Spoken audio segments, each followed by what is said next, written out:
Canelo Alvarez against Alfonso Gomez at 154 pounds. And you'll see the 9-year age difference in Alvarez's favor. 1 inch of height advantage to Gomez. Arm length advantage of a ½ inch measured from the armpit to the end of the fist for Alfonso Gomez. They both weighed in significantly under the 154-pound limit. Well, Alvarez only a ½ pound under, but Gomez a pound and a half under. And now look at the functional 9-pound weight difference in the ring as Canelo comes in at 168, reminiscent of the rehydration of Victor Ortiz here. And Gomez is a little bit more like Floyd Mayweather at 159. Let's go to ring announcer Joe Martinez for the official introductions. Los peleadores están listos. Ciudad de Los Ángeles, dile al mundo, make some noise if you are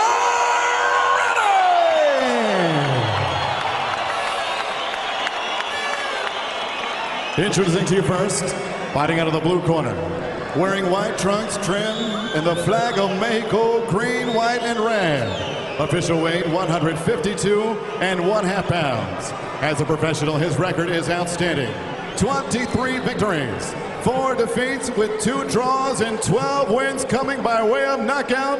De Guadalajara, Jalisco, Mexico, el retador, the challenger, Alfonso.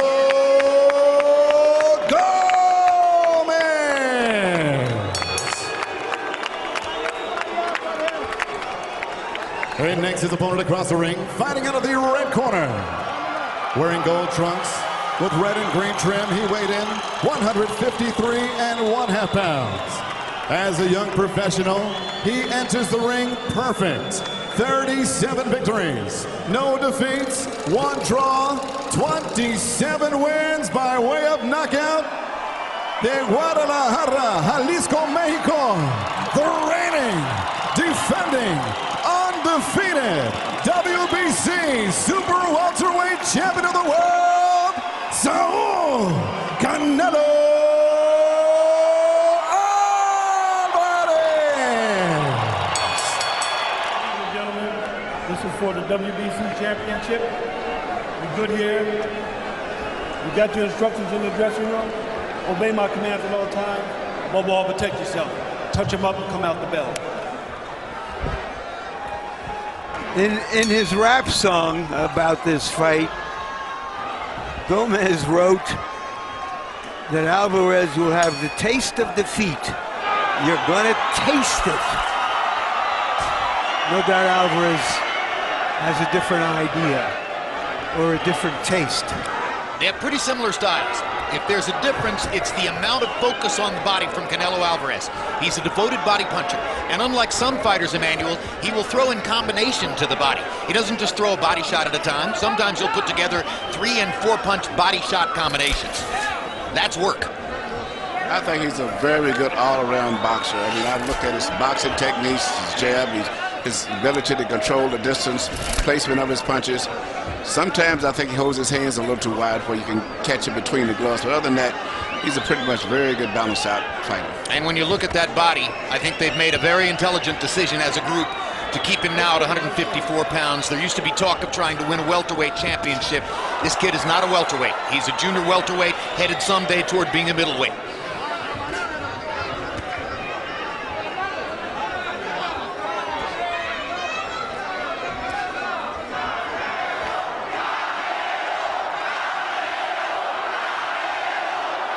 They're chanting Canelo, Canelo.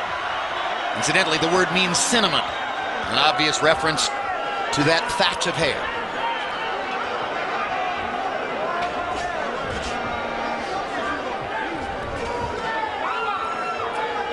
Gomez looks like he has a real plan. We'll see whether it works. Well, I like the fact that Canelo fights often. That's always been one of the, I thought that it was very important to have a fighter, especially a young fighter. How did he get, what was it, about 40-some fights already? I mean, he's been fighting often, and evidently wasn't big purses. And also, I like the fact that he boxes. I mean, even though he's a good puncher, he still uses a jab. He controls the distance. And he does a variety of things. He'll step back on a punch, he'll block it, and next time he'll roll underneath the punch.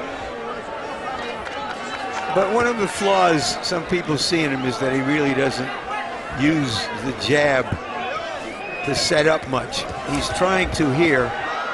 That's good. Emmanuel, the answer is 38 fights already. 37-0-1 at age 21. Well, but with a very short amateur career. Well, he had his professional career, amateur career doing his professional career, which is very common of a lot of the Mexican fighters. Not at all unusual for Mexican fighters to turn professional in their mid-teens. Remember, Marco Antonio Barrera turned professional at 16. Julio Cesar Chavez. Plenty of them. Plenty of them. Now Canelo starts to get the jab going. And down goes Alfonso Gomez on a left hook. Short. Quick, short left hook. Great punch. So much of the plans of mice and men. Bend your head out into it now. Here you see a very accurate punch coming from Canelo. Just accuracy and balance. And his ability to predict where... What does it do to you when you get knocked down by a jab? It's very disgusting. Miguel Cotto did that. Embarrassing. Miguel Cotto did that to Joshua Clottey at the end of round 1 in Madison Square Garden, and it turned out to be the difference in a very close fight. And Sugar Ray Leonard famously knocked down Benitez to win his championship with a jab. Don't see it very often.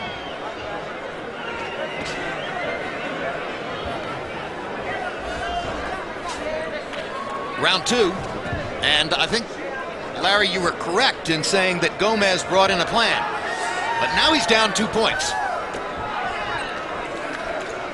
And you heard his father in his corner saying, be patient, stick with it, nothing happened. That sounded to me like don't abandon the plan.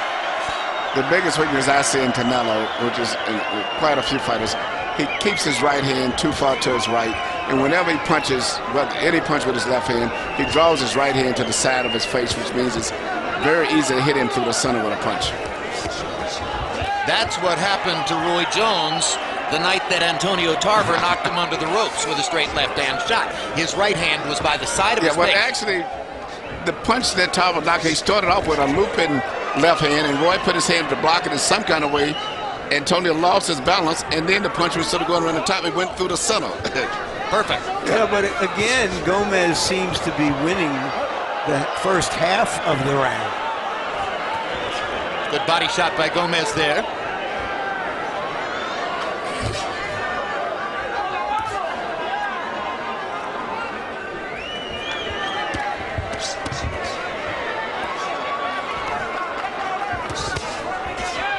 Two more good body shots for Gomez. He's been landing his jab in the early going. He has a more active jab than does Alvarez.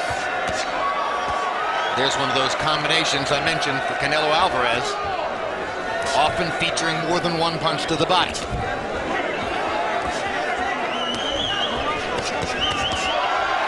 Again. No pushing, no pushing, no pushing. I see, Alvarez is going to the body, but if you look at the location of the cup on Gomez, it's going to be very difficult for Alvarez to hit him and do anything effective to his body. He's got one of those cups extremely high. So if you do hit him with a good body punch, it's going to end up going right on the top of the cup. You think that was deliberate? Because yes, Alvarez is such a good body known puncher. to be a good body puncher. Is it legal? I guess it is. Well, nobody's complained about it. But it's definitely a situation that should have been pointed out to the referee.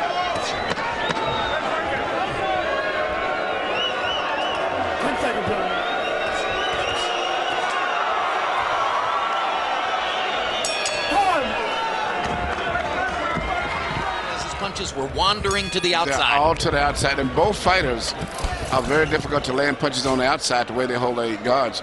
Whoever would punch a shot through the center, particularly up through the center, would be very effective in this fight.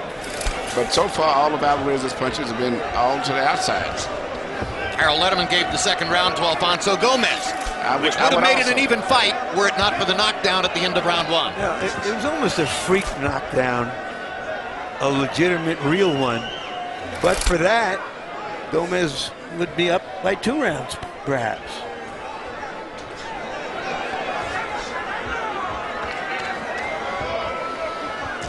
Watching Canelo Alvarez's punches in round 2 wandering wide, Thinking of the grinning and the smiling and the slapping hands with fans as he came into the ring, I wonder if he has a cold focus tonight. Now he starts to behave more aggressively.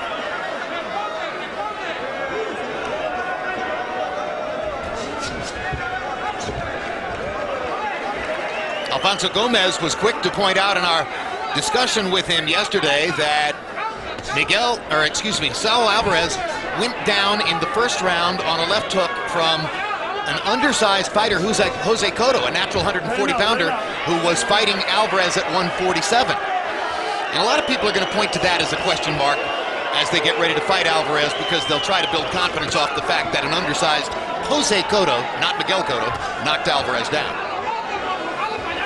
Like getting knocked down in prize fighting, if you fought 35, 40 times, is unusual in prize fights. In other words, if you hadn't been knocked down by that time, yeah. I mean, Oscar De La Hoya was knocked down twice in his first 7 or 8 fights. And Canelo, I take to be a relatively high-contact fighter. This is a guy whose fights are going to be rough. Yes, but right now he's got a lot of good defensive skills, but I'm surprised that Gomez at this stage, I'll be honest, he's fighting a much better fight than I expected.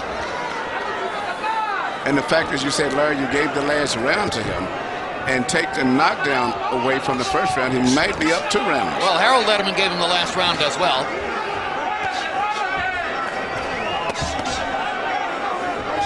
And I think right now, Alvarez is a little bit bewildered by the timing and the activity of Alfonso Gomez. And he hasn't found a way to effectively get to Gomez. Good right hand by Gomez. One thing, his volume of punches is too low, meaning Alvarez. Well, clearly he has done his homework. Meaning Gomez. Yes. Yes, he has. As well as his gym work.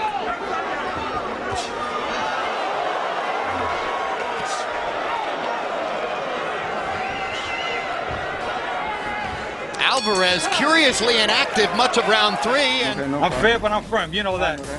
Okay? Okay. Okay, man. I think. Round 4 begins in Staples Center, and you saw the byplay between Cortez and Mayweather. Based on the responses of Floyd Mayweather when he was around Joe Cortez, we surmise that he likes Cortez as a referee and is surely pleased with his assignment. Harold, how do you have it so far? Jim, I've got a 2-1 Alfonso Gomez, but in the all-important points category, 28-28, so it's all even. Well, I thought Canelo Alvarez did enough to win round 1. Gomez wasn't all that busy. He might have won it if he didn't get knocked down, but he did get knocked down, so Canelo gets a 10-8 round. Rounds 2 and 3, Canelo Alvarez just wasn't Canelo Alvarez. He couldn't get off. Gomez took it to him. Clearly won rounds 2 and 3 by staying low. Now look how low he stays and landing really well to the body. Larry, to answer your question about the cup, the inspector in the dressing room is supposed to make sure that the fighter's cup, the top of the cup, is even with the belly button. Anyway, 2-1 Gomez, but even in points. The inspector didn't do his job. Correct. Alvarez is mixing in uppercuts in this round. Looks as though he's decided that he can get up the middle by coming up and under against Gomez. I think that's what he's going to have to do. Gomez has his legs so far apart that it's going to be very hard for him to sustain a good combination of punches. But on the other side, Alvarez is waiting, he's rolling his shoulders, doing all of the things, but not punching enough. He needs to return punches, particularly through the center. Upwards. Gomez the more active fighter. Gomez throwing more punches. Gomez landing at a reasonable enough rate. Alvarez clearly believes he's the stronger fighter as he stands against the ropes and invites Gomez in. And Gomez seems to think, I can handle the power. I can take some chances.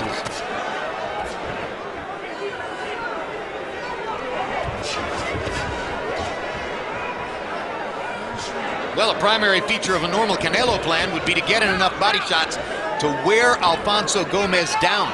But at this rate of throwing punches, it's less likely he can get that done. Well, Gomez is still not a puncher, so I mean, I think he feels very comfortable in there. Even though Gomez may run around it too, I don't think that Alvarez feels that he's in any danger at all in this fight. I'm sure he's not worried at all about Gomez's punching power. The question is, why isn't Alvarez throwing more? Now he begins to let his hands go a little bit. If he doesn't think There's a good uppercut. he's at least in some danger, then he doesn't know what's going on. And he has a sense of urgency right now that shows that. He's throwing with abandon when he lets that uppercut go, particularly. But some of these are wide shots, winging punches, and Gomez is still more Garcia that holding the elbow up in a defensive position is okay. Let's go back to Los Angeles, round 5 between Canelo Alvarez and Alfonso Gomez. The crowd virtually all for Alvarez, or so it seems, but he hasn't gotten off to the start in the fight they might have hoped for. And you can see that despite the fact that Canelo Alvarez ended the first round by knocking Gomez down, Harold Letterman sees Gomez having won the 3 ensuing rounds and taking the lead in the fight. And I'm not sure, since we've begun following Canelo Alvarez, that we've ever seen him lose 3 rounds in a row on any scorecard. Well, he's not busy for one thing, and when he does punch, he's only throwing one punch at a time. And even when he shoots an uppercut, he very seldom does it. He throw 3 or 4 punches. He's just throwing one power shot, looking for a knockout, and he's totally abandoned his jab. Meanwhile, Gomez has put together the best and most comprehensive plan I've ever seen from him. And for the moment, he's doing to Alvarez some of what he did to Arturo Gatti at the end of Gatti's career. He's landed some clean right hands.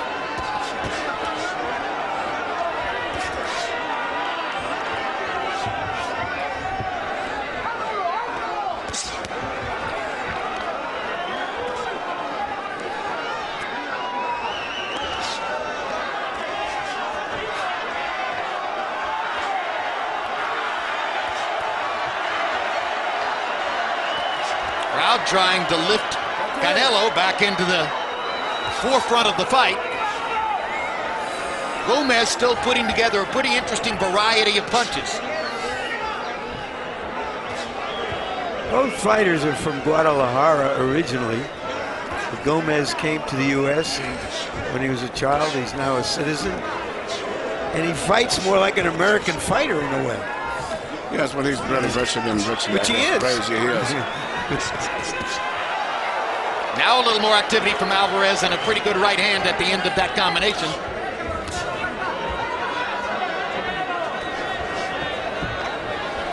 Alvarez has been very sporadic with his jab, Emmanuel. That's what I was just getting ready to say, Jim. That was the first time I saw a jab in about 3 rounds. If he would jab more, would set up things better. But he's just waiting on rolling punches and waiting on one big knockout punch. In the meantime, he's having a tough fight with Gomez. Gomez may be winning this fight. Now Alvarez begins to put combinations together again. That was a solid shot.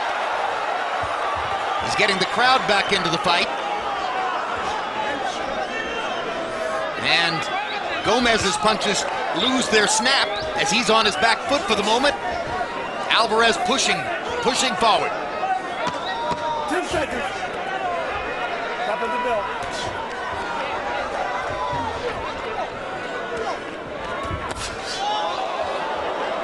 Reminiscent of round 1 as Canelo simply stood. We're in the 6th.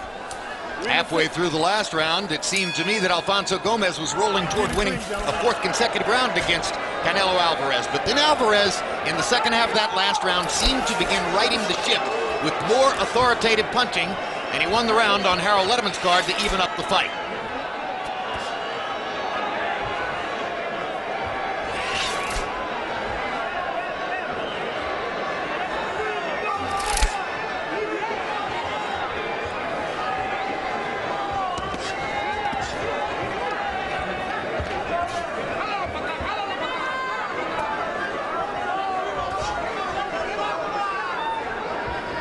You're watching live action in Staples Center in Los Angeles as Canelo Alvarez takes on Alfonso Gomez. Alvarez in the gold trunks, Gomez in the white. This the last preliminary bout before our main event of this pay-per-view telecast between Floyd Mayweather and Victor Ortiz here in Las Vegas, the place from which we're calling the fight on a television monitor.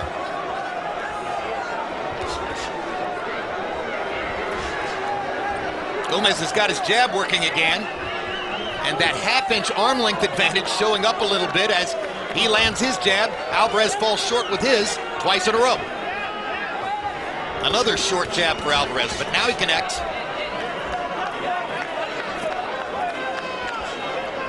Gomez fighting a gutsy, smart fight. Yes, he is, and I'm very surprised the fact that he is really, for the most part, setting the tempo of the fight. Even though he doesn't have the coordination or the speed or the power of Alvarez, but he's still setting the pace of the fight and the busier of the two fighters.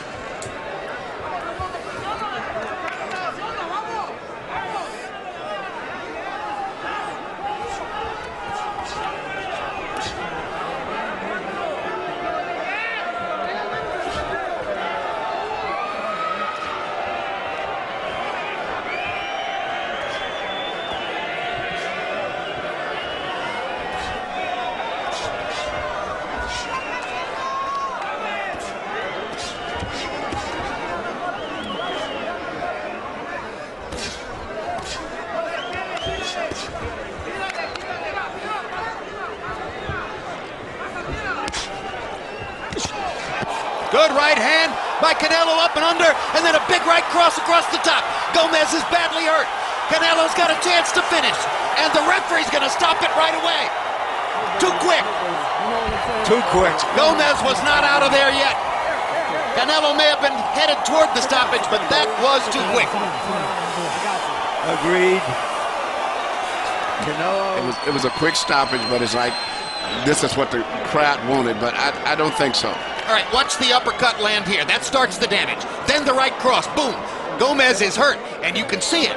And now Canelo has a chance, but he hasn't quite finished him yet, in our view, at the moment when the referee steps in here. Look, he was hurt, but he deserves, given what's happened in this fight, a chance to show whether he had a few seconds left in him. That's all we're really saying. He was flat out even on Harold Letterman's scorecard coming to this round. He won 3 rounds in a row on the Letterman scorecard, second, third, and fourth. But the referee felt as though he wasn't going to be able to weather this particular storm. Alvarez did land some shots. But he didn't land nothing too much clean, that devastating, after that Gomez first 2 or 3 was recovering. Yeah, he was recovering. No, I thought they were clean punches to the body and the head on the ropes. So, ladies and gentlemen, from the City of Angels, Los Angeles, California, 2 minutes, 36 seconds, round number 6. Referee Wayne Hedgebeth calls a halt to the bout for your winner by KO victory and still the undefeated WBC Super Welterweight Champion.